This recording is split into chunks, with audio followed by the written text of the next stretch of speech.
My apartment was exactly what you'd expect from a cop who spent more time at the precinct than at home. The wallpaper peeled at the corners like old scabs, the carpet was a mottled gray that might have been blue in another decade, and the persistent smell of mildew suggested the plumbing was older than the landlord cared to admit. It wasn't much, but it was my refuge from the chaos of New York City, my own rundown castle. One lethargic Sunday afternoon, as the city exhaled the heat from the relentless August sun, I stood on the fringes of my small bathroom, scrutinizing my reflection in the faded mirror. I needed to shave, my beard a rough map of the past stressful week. As I nudged the mirror to get a better angle, it shifted slightly, revealing a corner of yellowed paper tucked behind it. Curious, I pried the mirror further open. It creaked in protest, the sound sharp in the quiet apartment. Behind it, I found an envelope, the paper thin and brittle to the touch. Written on the front in a hurried scrawl was, "Rules of Passage." My brow furrowed. My first thought was a prank, some twisted joke played by a fellow officer or a friend. But as I sliced the envelope open and unfolded the letter inside, the list of rules I found was anything but ordinary. Do not make eye contact. Do not speak to them. Never carry more than can fit in your pockets. Do not take what is not dropped. Ignore all pleas for help. Do not eat or drink anything. Avoid the man in the conductor's uniform. Never go beyond the last platform. Never board the train. If you wish to leave, you must jump in front of the train. I read through the list twice, then a third time. My initial reaction was disbelief mixed with an uneasy chuckle. It had to be a joke, a bizarre, detailed, and somewhat macabre joke, but a joke nonetheless. I imagined my buddy Rick's laughter when I'd confessed to being spooked, the precinct's break room echoing with hoots and hollers. Shaking my head, I placed the letter on the bathroom counter, my detective's mind idly noting the lack of dust around the mirror. It was odd, given the general neglect of my cleaning habits. The rules themselves were nonsensical, yet oddly specific. Avoid the man in the conductor's uniform? Never board the train? It read like a bad movie script. The practical part of me wanted to crumple the paper up and forget it ever existed. Yet something nagged at me, a whisper of curiosity, or perhaps the echo of instinct honed by years on the force telling me not to dismiss it outright. With a resigned sigh, I tucked the letter into my jacket pocket, figuring it might make for an amusing story to share with Rick the next day. As I reset the mirror, my reflection staring back at me seemed to carry a hint of caution, as if the tired eyes looking back at me also whispered, "Be careful." I left the bathroom, the letter's words echoing in my mind. It was just a prank, I reassured myself. But as the city outside buzzed and the shadows in my apartment deepened with the setting sun, the list of rules felt more like a warning than a joke.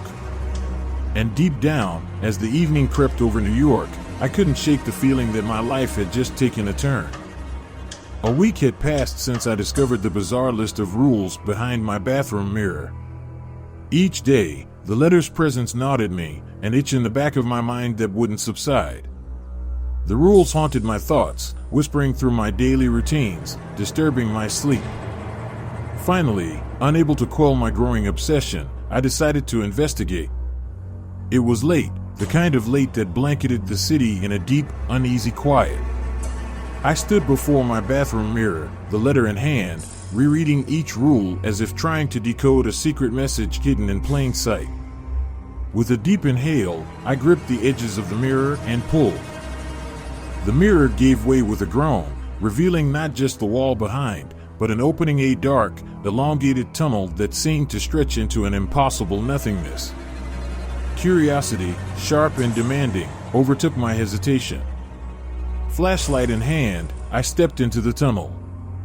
The air was cool and damp, the walls rough and encrusted with what looked like centuries of grime. I walked for what felt like miles, the beam of my flashlight a small, brave spot of light against the overwhelming dark. Suddenly, the tunnel ended, and I stepped out onto a platform. I blinked in astonishment. Before me lay a subway station, seemingly ripped from the 1940s. It was perfectly preserved, as if it were still in use. Advertisements for victory bonds adorned the walls, and the scent of old, dry wood mixed with a faint trace of tobacco smoke hung in the air. My footsteps echoed on the stone platform as I moved cautiously forward. The station was eerily quiet, no announcements, no clattering of trains. Then I saw them, people, or rather, figures that resembled people, each dressed in period attire, their faces blurred and indistinct, going about their business as if I wasn't there. I remembered the first rule: do not make eye contact. Lowering my gaze, I observed them from the corners of my eyes. They didn't speak or interact with me. They seemed completely unaware of my presence, phantoms of a bygone era caught in a loop of routine. A sudden chill made me shiver, and I pulled my jacket tighter around me. As I ventured deeper into the station, I recalled the second rule: do not speak to them. I bit my tongue as a spectral old man nearly bumped into me, muttering apologies to no one as he shuffled past, newspaper under arm. My attention then shifted as a figure distinct from the rest paced the platform. It was a man in a conductor's uniform, his face harsh and creased with what looked like perpetual anger. The uniform was impeccable, the buttons polished to a shine, and his cap pulled low over his brow. As I watched, the conductor stopped and surveyed the platform with a scowl, his eyes seeming to look right through the spectral passengers. I kept my distance, observing the conductor's routine, noting his paths and stops. The longer I stayed, the more the place felt suffocating, a strange pressure building in my ears. Remembering the final rule, I knew it was time to leave. I couldn't risk getting trapped here. I turned towards the tunnel, then hesitated. On the ground near where I had appeared was a handful of coins, old and tarnished. Do not take what is not dropped, the rule echoed in my mind. These were dropped, so it must be fine, right? I picked them up, rationalizing that it was worth the risk for proof that I wasn't hallucinating. With one last wary glance at the stern-faced conductor, I turned back to the tunnel to realize it was sealed. I placed my hand on the wall and felt nothing but cold, unyielding stone. I remembered what I had to do, and scanned the scene until I saw a track with a train only beginning to take off.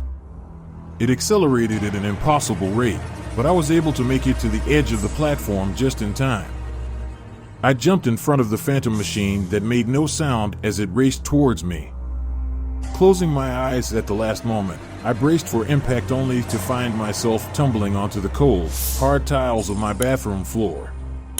Gasping for air, clutching the coins in my fists, I lay there for a moment, the reality of my apartment crashing back around me. I had escaped the station, but the station hadn't quite left me. As I stood, shaky and disoriented, the weight of the coins in my hand was a solid, undeniable confirmation of the night's reality. The portal was real. The rules were real. And I had a fistful of evidence.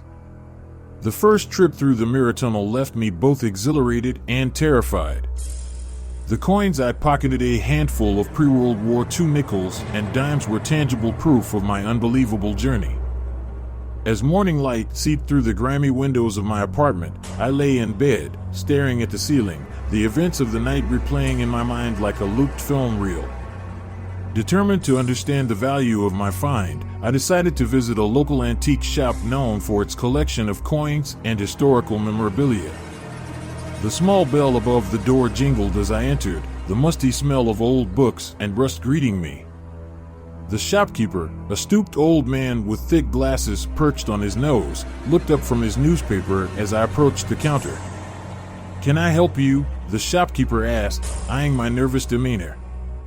"I found these in my grandfather's attic," I lied smoothly, placing the coins on the counter. Wondered if they might be worth anything. The shopkeeper picked up a coin, his eyes narrowing as he examined it. Pre-war coins, quite a nice find indeed. He tested each coin with a small magnifying glass, then looked up at me, curiosity sparking in his eyes. "Not something you see every day. Where did you say you found them?" My grandfather's attic. He was a bit of a collector, I repeated, maintaining my facade of casual disinterest.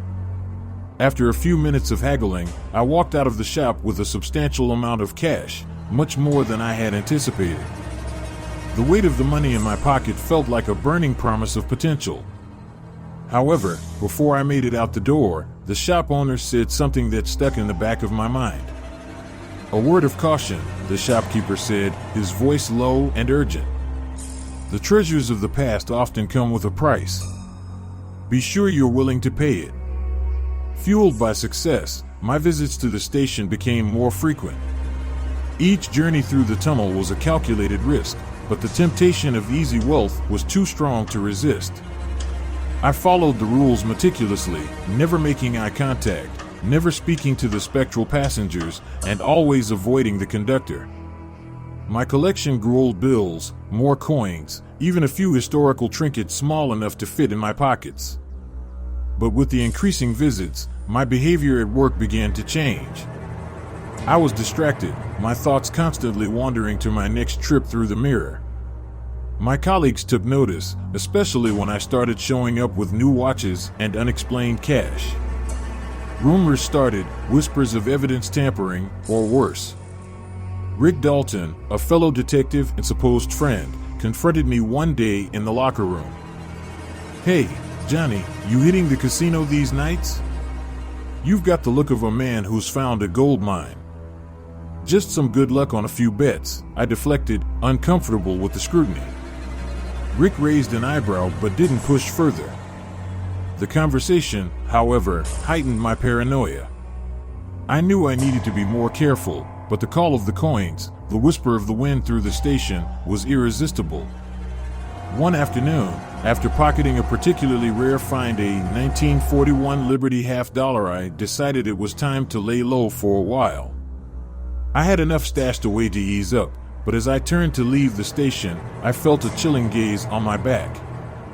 Twisting around, I saw the conductor, standing far down the platform, staring directly at me.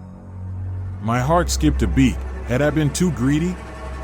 I quickly averted my gaze and rushed to a platform with a train just starting to accelerate. Jumping in front of the approaching train, I braced for the now familiar jolt, only to awaken in my bed, sweating and shaking. The room felt colder, the shadows deeper, and as I clutched the Liberty dollar, I realized I had crossed the line. The game was changing, and the rules might not protect me much longer. The precinct was bustling, the air thick with the usual blend of coffee, anxiety, and determination. I felt the weight of eyes on me as I navigated through the desks, my recent financial uptick not going unnoticed among my colleagues. Whispers followed me like shadows, each murmur a thread weaving a net of suspicion. Rick Dalton finally cornered me near the water cooler, his expression a mix of concern and curiosity. "Johnny, can we talk?" he asked, nodding towards the empty interrogation room. Inside, the room felt colder than usual, the stark light highlighting the seriousness on Rick's face. "It's about these sudden gains of yours, John. People are talking. They're saying you might be into something. Off the books." My stomach tightened. I'd known this conversation was coming, yet it did little to ease the sting. "Rick, it's nothing shady. I swear." Rick raised an eyebrow, unconvinced. "Then explain it to me. Make me believe it, because right now, it looks bad, man." "Advertisements." I hesitated, the secrets of the mirror and the station heavy on my tongue. I'd kept it all so close, but Rick's trustful eyes, the history we shared, all demanded the truth. "It's complicated. More than you can imagine," I started, my voice low. "But I'll show you. Both of you," I added, noticing Lucy Grant hovering near the door, her intuition clearly piqued. Later that evening, under the guise of casual beers, I led Rick and Lucy into my dimly lit apartment. The mirror, once just a reflective surface, now felt like the gateway to pandemonium. "Before I show you, you need to promise me whatever you see, whatever you hear, you keep it between us." And follow my rules strictly, I instructed, my tone grave. Lucy, ever the skeptic, crossed her arms. You're freaking me out, John. Rick clapped me on the back with a half-hearted chuckle. Lead the way, officer. I pulled the mirror aside, revealing the dark, elongated tunnel behind it. Rick's chuckle died in his throat, his eyes widening in disbelief, while Lucy let out a low whistle. Holy hell, John, what is this? Rick stepped closer, his detective instincts kicking in, examining the edges, the depth. It's a tunnel to another time, another place. Sounds crazy, but that's the best way I can explain it, I said, stepping into the darkness to demonstrate. Hesitant yet intrigued, Rick and Lucy followed. The walk through the tunnel was quiet, the air thick with anticipation and the cool dampness of the unseen world around us. Emerging onto the platform of the station, we were each hit by the authenticity of the scene. The smell of coal and old wood, the sound of distant trains, the murmur of spectral passengers and period attire, all of it was overwhelming. This is unbelievable. Lucy murmured, her previous skepticism vanished, replaced by awe and a hint of fear. It's like we've stepped into the past. I reiterated the rules: no eye contact, no speaking to the passengers, take only what is dropped, and most importantly, never board the train or go beyond the last platform. When it's time to go, jump in front of a train. Why all the rules? Rick asked, scanning the bustling ghosts of the past. They're not just for show. I don't know what happens if you break them, but I promise you it's nothing good, I emphasized, watching a porter pass by with a cart of luggage. We moved cautiously along the platform, the spectral figures brushing past us, each locked in their own silent world. The temptation to interact was palpable, but my stern reminder of the rules echoed in our minds. As we turned to leave, a glint of silver caught my eye, an old coin, lying just beside the tracks. I picked it up, showing it to Rick and Lucy. Everything here is real, from back then. And it's valuable. But we must be careful. We spent a few minutes wandering around, collecting oddities off the floor. When we were all ready, with a nod, we jumped down on the tracks and let the blinding light race towards us. Moments later, we came to on the bathroom floor, followed by several minutes of silence. What now? Lucy asked, the reality of our discovery settling in. Now, we decide what to do next, I said, knowing well that the temptation of the station, its dangers cloaked in allure, would test us all. Weeks passed as Rick, Lucy, and I regularly visited the station, our pockets growing heavier with each visit. The temptation of wealth overshadowed the dangers, the rules becoming more of a guideline than a lifeline. It was a late summer evening when we found ourselves once again on the familiar platform, the air thick with anticipation and the musty scent of the past. Lucy, her eyes gleaming with a dangerous curiosity, pulled Rick aside as I rummaged through a pile of abandoned suitcases. I want to try something, she whispered, her voice barely audible over the distant rumble of trains. Before Rick could protest, Lucy approached one of the spectral passengers, a woman in a faded, flowery dress, her face a blur of muted features. With deft fingers, Lucy slipped the woman's necklace off and into her pocket, a victorious grin spreading across her face. But as she turned to Rick, her triumph faltered at his expression of pure, unadulterated horror. Advertisements. Confused, Lucy spun back to the woman, only to find herself staring into a face now hauntingly clear, mascara-stained tears streaking down her cheeks. Help me, the woman pleaded, her voice a chilling whisper. I'm sorry, Lucy stammered, her words swallowed by the sudden, deafening silence that descended upon the station. I, realizing the unfolding catastrophe, could only watch as every spectral figure turned towards Lucy, their faces contorted in a collective rage. I'm sorry.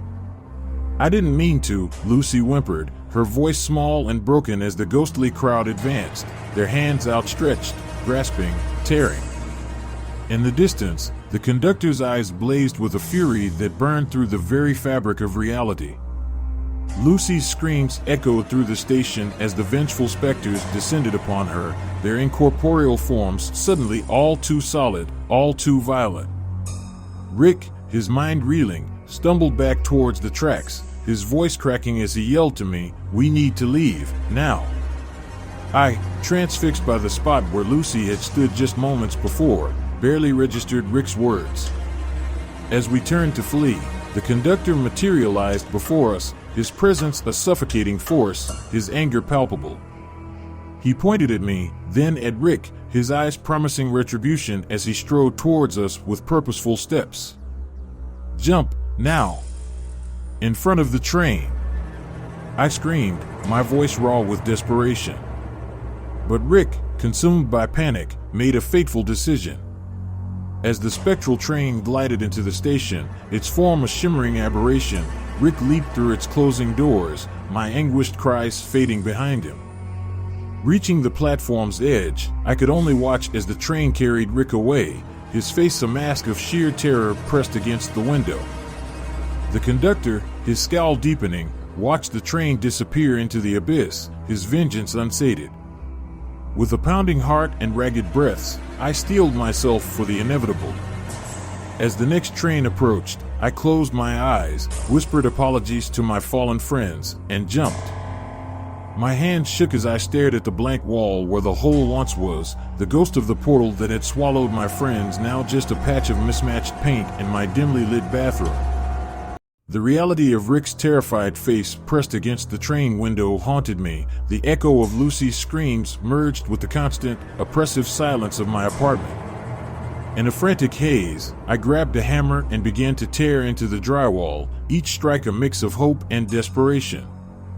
Dust and plaster flew around me as I dismantled the wall piece by piece, revealing not the eerie station or the darkened tunnel, but the mundane sight of my kitchen tiles through a jagged hole. With nothing left to do, I put the mirror back up, covering the scars of my frenzy. The reflection that stared back at me was a man broken, eyes hollow, the weight of my unshared secret. The following weeks were a blur of police activity and whispered rumors. I participated in the searches for Rick and Lucy, my gut twisting with every false lead and dead end.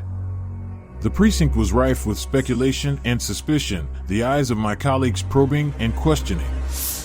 I maintained a facade of concerned confusion, but inside, I was a tumult of guilt and fear.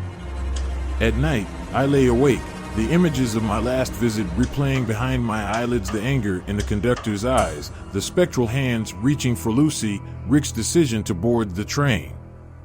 The rules we had broken haunted me, each one a lash against my conscience. Weeks turned into a month, and the search for Rick and Lucy began to dwindle, the case growing cold but never settling. The precinct slowly returned to its usual rhythm, but I felt detached, moving through my duties as though underwater. One quiet evening, as I sat at my kitchen table nursing a beer, a faint tapping sound pulled me from my thoughts. It was rhythmic, insistent. With a heavy heart, I stood and made my way to the bathroom. The sound grew louder as I approached. I reached out a trembling hand and took the mirror down once more, expecting to see the dark tunnel stretching out before me. Instead, there was only the wall, innocuous and taunting. I replaced the mirror, but as I turned to leave, a small envelope slid out from under the edge of the frame. I picked it up, the paper familiar yet ominously heavy in my hand. I tore it open and a single, folded piece of paper fell into my palm. Unfolding it, I read the new set of rules, my heart sinking with each word. Do not return for them. Do not look for doors where there are none.